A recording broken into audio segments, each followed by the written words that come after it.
ఇంకా మనకి లిస్ట్ వస్తుంది కదా, మీకు అంత క్లియర్ ఎవరు లేరండి, ఇంకెవరు లేరు.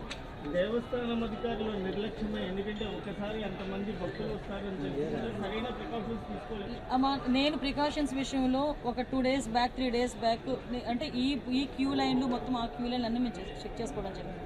ఇది అన్ఫార్చునేట్ థింగ్. అక్కడ గోడ ఉంది, ఆ గోడ పిల్లర్తో కట్టాడా, సిమెంట్తో కట్టాడా, బ్రిక్తో కట్టాడా అన్నది ఎవరు కూడా మేము చూసుకోవడానికి మాకు. కానీ విషయం ఏంటవుతుందంటే అక్కడ విపరీతంగా వర్షం పడింది, మీకు తెలుసు, మీరు ఆ టైంలో ఉన్నారు.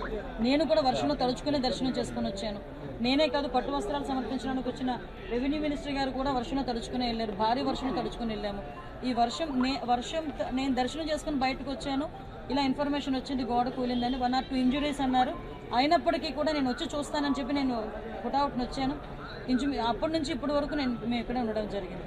అంటే ఎక్కడ కూడా రెస్క్యూ ఆపరేషన్స్లో కానీ నిర్లక్ష్యం వహించడం కానీ ఎక్కడ కూడా మేము చేయలేదు.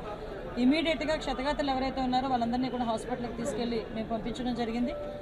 మిగతా రెస్క్యూ ఆపరేషన్స్ కూడా జరుగుతున్నాయి. ప్లీజ్ మిగతా అన్ని కార్యక్రమాలు చేసుకోవాలి. అందరూ కూడా బాగున్నారండి. ఏ టైంలో కన్స్ట్రక్ట్ జరిగింది, ఏ స్కీమ్లో కన్స్ట్రక్ట్ జరిగింది, ఎవరు కాంట్రాక్టరు, ఎవరు ఇంజనీరు, ఎవరు క్వాలిటీ కంట్రోల్ ఎవరు చేశారు, ఎవ్రీథింగ్ మేము ఇందులో ఎంక్వైరీ చేసుకుంటాం. ఎందుకంటే ఇక్కడ ప్రాణాలు కోల్పోయాం, ఈజీగా వదిలేయాల్సిన అవసరం ఏం లేదు. ఇందులో గవర్నమెంట్ కూడా చాలా సీరియస్గా ఉంది. అన్ని కోణాల్లో నుంచి కూడా మేము విచారణ జరుపుతాం. ఎవరైతే బాధ్యులు ఉన్నారో బాధ్యులు కఠినంగా శిక్షించే ప్రక్రియ గవర్నమెంట్.